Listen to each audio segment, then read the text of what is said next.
Net set clear করে কি direct assistant professor হওয়া যায়, নাকি পিএইচডিটা অবশ্যই করতে হবে? এই প্রশ্নটা প্রচুর স্টুডেন্টের মনের মধ্যে কিন্তু রয়েছে। আজকের এই প্রশ্নটার উত্তর দেওয়ার জন্য আজকের এই ভিডিওটা তোমাদের জন্য আমি নিয়ে এসেছি, যেখানে আমি তোমাদেরকে বলবো যে নেট সেট ক্লিয়ার করার পর অ্যাসিস্ট্যান্ট প্রফেসর হওয়ার জন্য যোগ্যতা কি কি প্রয়োজন বা কি কি তোমাদের মধ্যে স্কিল ডেভেলপমেন্ট দরকার, যাতে করে তুমি নেট সেট ক্লিয়ার করে অ্যাসিস্ট্যান্ট প্রফেসর হতে পারো। তো সবাইকে বলবো, যারা যারা অ্যাসিস্ট্যান্ট প্রফেসর হওয়া, যাদের যাদের স্বপ্ন এবং যারা যারা মনে করো যে কলেজে শিক্ষকতা করতে চাও, তার জন্য অবশ্যই ভিডিওটাকে স্কিপ না করে শেষ পর্যন্ত দেখবে, যাতে কোনো রকম কোনো ছোট্ট জায়গা তোমাদের মিস না হয়ে যায়। কারণ এই ভিডিওতে প্রত্যেকটা ইনফরমেশন তোমার কিন্তু প্রচুর পরিমাণে কাজে লাগবে। তো সবাইকে ওয়েলকাম জানাই আমাদের ইউটিউব চ্যানেল আড্ডা 24/7 বাংলার অফিসিয়াল ইউটিউব চ্যানেলে। আমি হলাম তোমাদের সৌভিক সেট, যেখানে নেট সেট এবং অ্যাসিস্ট্যান্ট প্রফেসর পিএইচডি রিলেটেড বিভিন্ন আপডেট কিন্তু টাইম টু টাইম পাবে। তার জন্য চ্যানেলটাকে সাবস্ক্রাইব করে বেল আইকন প্রেস করতে কেউ ভুলো না। চলো দেখা যাক তাহলে মেন বিষয় যেটা তোমাদেরকে বলছে সেটা হচ্ছে যে পিএইচডি কি বাধ্যতামূলক। এই যে প্রশ্নটা প্রচুর স্টুডেন্টের মধ্যে কিন্তু রয়েছে যে পিএইচডি কি বাধ্যতামূলক ইউজিসি নেট কোয়ালিফাই করার পর, যেটা বলছে সম্পূর্ণ ভ্রান্ত ধারণা। অ্যাসিস্ট্যান্ট প্রফেসর হওয়ার জন্য কোনো রকম পিএইচডি করার প্রয়োজন নেই বলে ইউজিসি বলছে। ইউজিসি রুলসটা কি একবার আমরা দেখে নিই। 1 জুলাই 2023 থেকে ইউজিসি পিএইচডির জন্য বাধ্যতামূলক বাতিল করেছে। তাহলে 1 জুলাই 2023 থেকে ইউজিসি কি করেছে, পিএইচডি করার মানে অ্যাসিস্ট্যান্ট প্রফেসরের জন্য পিএইচডি কিন্তু বাধ্যতামূলক, সেটা বাতিল করেছে। এবং সরাসরি নিয়োগের জন্য নেট সেট বা স্লেট এই যে পরীক্ষাগুলোকেই মাপকাঠি হিসাবে রেখেছে। তাহলে এইটা তোমাদের কাছে ক্লিয়ার হয়ে গেল যে পিএইচডি করতে, অ্যাসিস্ট্যান্ট প্রফেসর হতে গেলে পিএইচডি করাটা কিন্তু বাধ্যতামূলক একেবারেই নয়। তোমরা নেট সেট কোয়ালিফাই করেই অ্যাসিস্ট্যান্ট প্রফেসরের জন্য ইন্টারভিউ দিয়ে অ্যাসিস্ট্যান্ট প্রফেসর হওয়ার জন্য কিন্তু অ্যাপ্লাই করতে পারবে। তো এইবার অনেকেরই এই মুহূর্তে ডিসিশন চলে আসবে যে স্যার, তাহলে আমি তো নেট সেট ক্লিয়ার করে বসে আছি, আমি অ্যাসিস্ট্যান্ট প্রফেসর হতে পারছি না, কেন আমি হতে পারছি না, এই রকম প্রশ্ন কমেন্ট সেকশনে এই মুহূর্তে ভুলে যেতে শুরু করবে। তো তোমাদেরকে আমি বলে রাখি যে শুধুমাত্র নেট সেট ক্লিয়ার করে অ্যাসিস্ট্যান্ট প্রফেসর তুমি হতে পারবে, এটা হয়তো ইউজিসি রুলসে তোমার রয়েছে বা ইউজিসি রুলসে লেখা রয়েছে, কিন্তু বাস্তবটা কি সেইটা, বাস্তব কি সেই অনুযায়ী চলে, সেইটা আমাদেরকে একটু কাটাছেড়া করে দেখতে হবে। যে বাস্তবে তুমি যদি নেট সেট ক্লিয়ার করো, তাহলে অ্যাসিস্ট্যান্ট প্রফেসর হওয়ার জন্য তোমার মধ্যে আর কি কি স্কিল থাকা বা কি কি বিষয় তোমার মধ্যে থাকাটা দরকার, যাতে করে তুমি সেটা হতে পারো। তো প্রথম কথা তোমাদেরকে আমি বলে থাকি যে যোগ্যতার ফিল্টার যেটা রয়েছে, প্রথম কথা তোমাকে মাস্টার ডিগ্রি করতে হবে।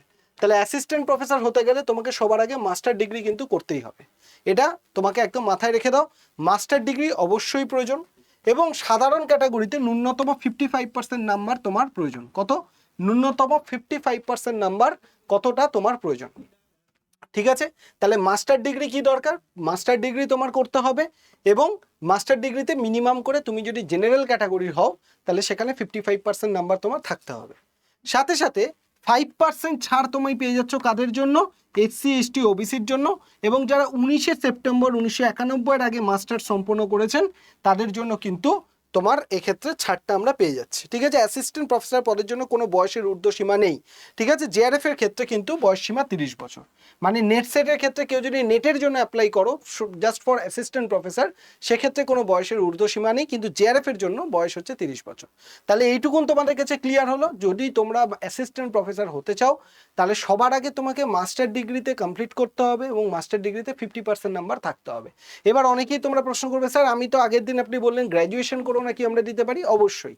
এখন নতুন রুলস যেটা এসছে নেপ 2020 অনুযায়ী, নেপ 2020 অনুযায়ী তুমি যদি দেখো, তাহলে তুমি যদি গ্র্যাজুয়েশন, তোমার যদি বিএ বা বিএসসি থাকে এবং তুমি যদি 4 বছরে 4 ইয়ার্সের যদি তোমার কি থাকে, মানে গ্র্যাজুয়েশন তোমার থাকে, তাহলে তুমি 4 ইয়ার্সের পর ডাইরেক্ট তুমি নেট বা সেট পরীক্ষা দিতে পারবে। নেট পরীক্ষা তুমি দিতে পারবে এবং তারপর তুমি পিএইচডি করতে পারবে। দেন তোমাকে অ্যাসিস্ট্যান্ট প্রফেসরের দিকে এগোতে হবে। মানে এরকম নয় যে 4 বছরে তুমি গ্র্যাজুয়েশন করলে দেন নেট কোয়ালিফাই করে গেলে ডাইরেক্ট তুমি অ্যাসিস্ট্যান্ট প্রফেসর ইন্টারভিউ দিতে চলে গেলে, সেটা হবে না। তোমাকে তখন ম্যান্ডেটারি পিএইচডিটা কমপ্লিট করতেই হবে। তাহলে যদি তুমি বলো পিএইচডি করা কি বাধ্যতামূলক, যারা গ্র্যাজুয়েশনের পর নেট সেট ক্লিয়ার করবে তাদের জন্য পিএইচডি করা বাধ্যতামূলক। কিন্তু যারা মাস্টার ডিগ্রি করে নেট সেট ক্লিয়ার করবে, তাদের ক্ষেত্রে পিএইচডি করাটা বাধ্যতামূলক নয়। বোঝা গেল কি বললাম? তাহলে এই মুহূর্তে যারা মাস্টার ডিগ্রি করে বসে আছো, নেট সেট ক্লিয়ার করার কথা চিন্তা ভাবনা করছো, তাদেরকে বলবো যে তোমাদের নেট সেট ক্লিয়ার হয়ে গেছে, তোমরা অ্যাসিস্ট্যান্ট প্রফেসরের জন্য ইন্টারভিউ দিতেই পারো, কোনো চাপ নেই। আর যারা গ্র্যাজুয়েশনে 4th সেমিস্টারে রয়েছো বা 4th ইয়ারে রয়েছো বা 7 বা 8 সেমিস্টারে রয়েছো, তাদেরকে আমি বলবো যে তারা অবশ্যই করে কি করবে, তারা অবশ্যই করে তোমরা নেট সেট ক্লিয়ার করো। ক্লিয়ার করার পর তোমাদেরকে পিএইচডিতে অ্যাডমিশন নিতে হবে এবং পিএইচডি হলে তবে তুমি অ্যাসিস্ট্যান্ট প্রফেসর ইন্টারভিউ তোমাকে দিতে হবে, ঠিক আছে? সেক্ষেত্রে মাস্টার ডিগ্রি একটা বছর তোমাদের কি হবে, বেঁচে যাবে, ঠিক আছে? তাহলে যদি তোমরা দেখো যে অ্যাসিস্ট্যান্ট প্রফেসরে ঢোকার জন্য কি কি রাস্তা রয়েছে, প্রথম কথা হচ্ছে কি নেট সেট। তুমি যদি নেট সেট ক্লিয়ার করো তাহলে নেট সেট ক্লিয়ার করে ডাইরেক্ট তুমি অ্যাসিস্ট্যান্ট প্রফেসরের দিকে এগোতে পারো, ঠিক আছে? নেট সেট ক্লিয়ার হয়ে গেছে, তুমি এগোতে পারলে, এটা যারা মাস্টার ডিগ্রি তাদের জন্য বলছি, যারা এমএ বা এমএসসি তাদের জন্য বলছি, ঠিক আছে? যারা গ্র্যাজুয়েশন করছো তাদের জন্য কিন্তু নয়, তাদের জন্য অবশ্যই পিএইচডি কমপ্লিট করতে হবে, এটা কিন্তু মাথায় রাখো। গ্র্যাজুয়েশনদের পিএইচডি কমপ্লিট করতে হবে, এমএ বা এমএসসি যারা রয়েছে তারা নেট সেট কোয়ালিফাই করলেই ডাইরেক্ট পিএইচডির জন্য ইন্টারভিউতে তুমি বসতে পারবে, ঠিক আছে? আর যারা ইউজিসি স্বীকৃত যাদের পিএইচডি রয়েছে তারা নেট পরীক্ষা থেকে সরাসরি আজীবন ছাড়, মানে এরকম প্রচুর এক্সপিরিয়েন্স রয়েছে যারা কিনা পিএইচডি তাদের কমপ্লিট হয়ে গেছে, সেক্ষেত্রে তাদের আর নেট সেট করার প্রয়োজন নেই, তারা ডাইরেক্ট অ্যাসিস্ট্যান্ট প্রফেসরের ইন্টারভিউ দিতে পারবে। আর যারা এমএ বা এমটেক করেছে শুধুমাত্র ইঞ্জিনিয়ারিং এবং টেকনোলজি বিভাগের জন্য 55% নাম্বার যদি তোমার থাকে, সেক্ষেত্রে তুমি ডাইরেক্ট পিএইচডি অ্যাসিস্ট্যান্ট প্রফেসরের জন্য ইন্টারভিউ দিতে পারবে, বোঝা গেল? তাহলে মধ্য কথা, তোমার মাস্টার ডিগ্রি আছে, নেট ক্লিয়ার করেছো, অ্যাসিস্ট্যান্ট প্রফেসর ইন্টারভিউ দিতে পারবে। যারা গ্র্যাজুয়েশন করছো, যদি নেট সেট ক্লিয়ার করো, পিএইচডি করে নাও, দেন অ্যাসিস্ট্যান্ট প্রফেসর ইন্টারভিউ দিতে পারবে।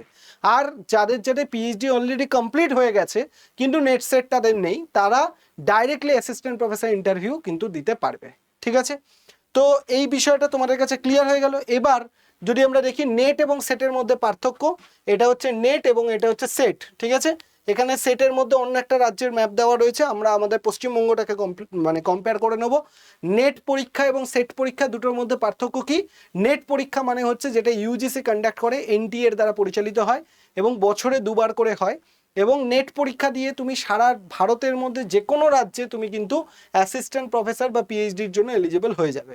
কিন্তু সেট পরীক্ষা দিয়ে তুমি যে রাজ্যে সেট পরীক্ষাটা দিচ্ছ শুধুমাত্র সেই রাজ্যতেই তুমি কিন্তু কি করতে পারবে, পিএইচডি বা অ্যাসিস্ট্যান্ট প্রফেসরের জন্য পরীক্ষা দিতে পারবে, অন্যান্য রাজ্যে কিন্তু তুমি যেতে পারবে না, এটাই হচ্ছে পার্থক্য। এছাড়া নেট পরীক্ষাতে জেআরএফ থাকে, জুনিয়র রিসার্চ ফেলোশিপ, যেখানে পিএইচডি করার জন্য সরকার থেকে তুমি স্টাইফেন্ড পাবে, সেটার ক্ষেত্রে কিন্তু এরকম কোনো স্টাইফেন্ডের ব্যবস্থা কিন্তু নেই, ঠিক আছে? তো এবার যদি আমরা দেখি যে একটি বৈধ পিএইচডি ডিগ্রি থাকলে অ্যাসিস্ট্যান্ট প্রফেসর নিয়োগ বাধ্যতামূলক নয় বা নেট সেট বাধ্যতামূলক নয়, এটা কিন্তু একদম গুরুত্বপূর্ণ, দেখে নাও। যাদের পিএইচডি কমপ্লিট হয়ে রয়েছে, ঠিক আছে, তাদের জন্য বলছি, যদি 11ই জুলাই 2009 এই অনুযায়ী যদি তোমাদের পিএইচডি কমপ্লিট হয়ে যায় বা এর আগে যদি পিএইচডি কমপ্লিট হয়ে যায়, তাহলে তোমাদের নেট সেটের আর কিন্তু প্রয়োজন নেই, তোমরা ডাইরেক্ট অ্যাসিস্ট্যান্ট প্রফেসর ইন্টারভিউর জন্য অ্যাপ্লাই করতে পারবে। এক্ষেত্রে কতগুলো নিয়ম রয়েছে। ইউজিসির নির্ধারিত মান অনুযায়ী কোর্স ওয়ার্ক এবং থিসিস মূল্যায়ন সম্পন্ন করতে হবে, মানে ইউজিসির যে রুলস রয়েছে সেই অনুযায়ী রেগুলারে তোমাকে পিএইচডি করতে হবে এবং পিএইচডি করার পর থিসিস সাবমিট করতে হবে, থিসিসটাকে ডিফেন্ড করতে হবে, মানে পুরো প্রসেসটা কমপ্লিট হতে হবে পিএইচডি, ঠিক আছে?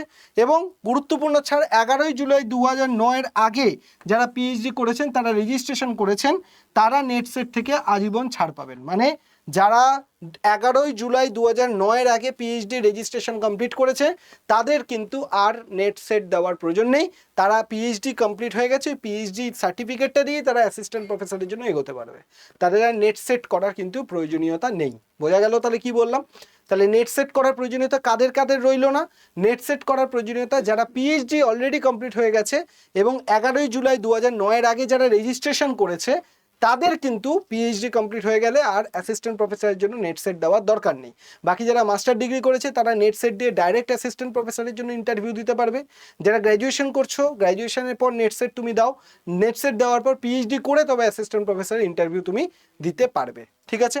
আশা করি তোমাদের ক্লিয়ার হলো পুরো কনসেপ্টটা। এইবার যদি তুমি দেখো কলেজ এবং ইউনিভার্সিটি, যদি তোমরা দেখো বিশ্ববিদ্যালয় বনাম কলেজ, মানে কলেজ এবং ইউনিভার্সিটির মধ্যে যদি পার্থক্য দেখো, কলেজ হচ্ছে কি টিচিং, মাস্টার্স এবং নেট সেট থাকলে সরাসরি তুমি সুযোগ পেয়ে যেতে পারবে, ঠিক আছে? কিন্তু ইউনিভার্সিটির ক্ষেত্রে কি মূল ফোকাস হচ্ছে গবেষণা, সেখানে ইউজিসির নিয়মে নেট যথেষ্ট হলেও বিশ্ববিদ্যালয়গুলো এপিআই স্কোরের ওপর নির্ভর করে, পিএইচডি থাকলে এপিআই স্কোরে অতিরিক্ত 30 পয়েন্ট, পাওয়া যায়, যা পিএইচডি হীন প্রার্থীদের প্রতিযোগিতা অনেকটাই পিছিয়ে দেয়। বোঝা গেল তাহলে আমি এতক্ষণ কি বললাম? যদি তোমার টার্গেট হয়ে থাকে কলেজ, যদি তোমার টার্গেট হয়ে থাকে যে তুমি কলেজে পড়াবে, সেক্ষেত্রে তুমি মাস্টার ডিগ্রি করেছো, নেট সেট ক্লিয়ার করেছো, তুমি কলেজ সার্ভিস কমিশনে ইন্টারভিউ দাও, দিয়ে কলেজে অ্যাসিস্ট্যান্ট প্রফেসরের জন্য তুমি চেষ্টা করতে পারো। কিন্তু যদি তোমার টার্গেট থাকে আমি ইউনিভার্সিটিতে পড়াবো, সেক্ষেত্রেও কিন্তু ইউজিসির রুল হচ্ছে যে শুধুমাত্র নেট সেট ক্লিয়ার করো, তবে তুমি ইউনিভার্সিটিতে অ্যাসিস্ট্যান্ট প্রফেসরের জন্য অ্যাপ্লাই করতে পারবে। কিন্তু বাস্তবটা কিন্তু সম্পূর্ণ আলাদা। বাস্তবে ইউনিভার্সিটি প্রফেসর যদি বা অ্যাসিস্ট্যান্ট প্রফেসর হতে চাও, সেক্ষেত্রে তোমাকে অবশ্যই পিএইচডি কমপ্লিট করতে হবে এবং সাথে সাথে রিসার্চ সম্পর্কিত অন্যান্য অভিজ্ঞতাও কিন্তু তোমার থাকতে হবে। কারণ ইউনিভার্সিটিতে পড়াতে গেলে শুধুমাত্র নেট সেট ক্লিয়ার করাটাই যথেষ্ট নয়, কারণ এখানে কিন্তু পিএইচডির ওপরে 30 নম্বর থাকে। যাদের পিএইচডি কমপ্লিট হয়ে গেছে তারা অতিরিক্ত 30 নম্বরটা পাবে, যাদের নেই তারা কিন্তু সেটা পাবে না। তো সুতরাং তারা অটোমেটিক্যালি অনেকটা পিছিয়ে চলে যাবে। ঠিক আছে, তাই তোমাদেরকে বলবো যদি তোমরা কলেজ বা ইউনিভার্সিটি কোনটা দেখো, কোনটা অনুযায়ী চুজ করবে। যদি তোমরা নেট সেট ক্লিয়ার করে নিয়ে থাকো, তাহলে এখন থেকে কলেজ সার্ভিস কমিশনের ইন্টারভিউগুলো দিতে থাকো, কারণ কলেজ সার্ভিস কমিশন দিয়ে তুমি কলেজের জন্য চান্স পাবে। আর ইউনিভার্সিটিতে যদি যেতে চাও, পিএইচডিটা কমপ্লিট করে নাও। তবে আমি বলবো, সবাইকে সাজেশন দেবো, যদি তুমি পড়াতেই চাও কলেজ ইউনিভার্সিটিতে, পিএইচডিটাকে কমপ্লিট করে নাও। কারণ কলেজ সার্ভিস কমিশনেও কিন্তু তোমার শুধুমাত্র নেট সেট ক্রাইটেরিয়া হলো, সেখানেও পিএইচডিটা কিন্তু থাকলে তুমি নম্বরটা কিন্তু অবশ্যই পাবে বেশি। ঠিক আছে, এবং নেট হলে প্রবেশদ্বার চাবিকাঠি কি বলছে, নেট যদি তোমার থাকে তাহলে তুমি অ্যাসিস্ট্যান্ট প্রফেসর প্রথমে জয়েন করছো অ্যাসিস্ট্যান্ট প্রফেসর হিসেবে, তারপর তোমার প্রমোশন হয় অ্যাসোসিয়েট প্রফেসর, এবং তারপর তোমার প্রমোশন হয় তুমি প্রফেসরের দিকে যাবে। ঠিক আছে, নেট হলো প্রবেশদ্বারের চাবিকাঠি, পিএইচডি হলো কেরিয়ার বৃদ্ধির চাবিকাঠি। বোঝা গেল? মানে নেট ক্লিয়ার হয়ে গেছে মানে তুমি এলিজেবল হয়ে গেলে ইন্টারভিউ দেওয়ার জন্য। কিন্তু বাস্তবে তোমাকে যদি প্রতিযোগিতায় এগিয়ে থাকতে হয়, তাহলে অবশ্যই পিএইচডি করাটা দরকার বা পিএইচডিটা কমপ্লিট করা দরকার। অনেকেরই এই প্রশ্নের উত্তরটা আমি দিতে পারলাম আশা করি, যে অনেকেই মনে করে যে পিএইচডি করাটা কি দরকার। পিএইচডি করলে তুমি কম্পিটিশনে বাকিদের তুলনায় এগিয়ে যাবে, অনেকটা এগিয়ে যাবে। নেট সেট হচ্ছে তুমি এলিজেবল হয়ে গেলে, এবার পিএইচডিটা যদি তোমার কমপ্লিট থাকে, তুমি বাকিদের তুলনায় কি হবে, কম্পিটিশনে অনেকটা এগিয়ে যেতে পারবে। এটাই হচ্ছে মেন পার্থক্য, এবং তোমার সুযোগগুলো বা অপরচুনিটিগুলো তুমি কিন্তু অনেকটা বেশি পাবে। ঠিক আছে, এবং পরবর্তী কৌশল যদি আমরা দেখি, এখন আমাদের কি টার্গেট করা উচিত? আমাদের টার্গেট করা উচিত, যদি আমরা যারা যারা নেট সেট এখনো পর্যন্ত ক্লিয়ার করিনি, তাদের আমাদের টার্গেট করা উচিত যে নেট সেটটাকে আগে ক্লিয়ার করে নেওয়া, নেট সেটের জন্য ভালো করে প্রিপারেশন করা। এবং যদি আমরা দেখি এরকম কেউ যদি থাকো যে নেট সেট ক্লিয়ার হয়ে গেছে, তাহলে তোমরা অবশ্যই পিএইচডিতে ভর্তির জন্য চেষ্টা করো এবং নিজের বিভিন্ন রিসার্চ করা, সেমিনার করা, কনফারেন্স করা, এগুলোর উপরে জোর দাও, যাতে করে তোমার এপিআই স্কোর ইমপ্রুভ করে। এবং চেষ্টা করো কোনো ইনস্টিটিউটে, রেপুটেড ইনস্টিটিউটে যদি পড়াতে পারো সেটা আরও ভালো, কারণ সেখানকার সার্টিফিকেট তোমাকে আরও বেশি ইমপ্রুভমেন্ট কিন্তু প্রোভাইড করবে। ঠিক আছে, তো এখন তোমাদের টার্গেট হওয়া উচিত, যারা নেট সেট দাওনি, আগে ভালো করে মন দিয়ে নেট সেটের জন্য পড়াশোনা করে নেট সেটটাকে ক্লিয়ার করে নাও। নেট সেট যাতে ক্লিয়ার হয়ে গেছে বা নেট সেট যেটা ক্লিয়ার করবে, ক্লিয়ার করার পর পিএইচডির জন্য চেষ্টা করো, এবং পিএইচডির সাথে সাথে রিসার্চ করো, নিজে ইন্ডিপেন্ডেন্ট বিভিন্ন রিসার্চ পাবলিকেশনের সাথে রিসার্চ করো, এবং বিভিন্ন কাজগুলোর সাথে নিজেকে যুক্ত রাখো, টিচিং কোনো জায়গায় পড়াও, যাতে করে তোমার কেরিয়ার যাতে তোমার ইমপ্রুভমেন্ট হতে পারে। এরকম অনেকেই আমাকে প্রশ্ন করে, স্যার কোন ধরনের জার্নাল বা কিভাবে রিসার্চ করব, মানে কিভাবে আমি পেপার লিখবো, কিভাবে রিসার্চ পেপার বানাতে হয়, এই নিয়ে অনেকের প্রশ্ন থাকে। বা অনেকের এটাও প্রশ্ন থাকে যে পিএইচডি আমার নেট ক্লিয়ার হয়ে গেছে, পিএইচডিতে ভর্তির জন্য আমাকে রিসার্চ প্রপোজাল বানাতে হবে, সেইটা আমি কিভাবে বানাবো।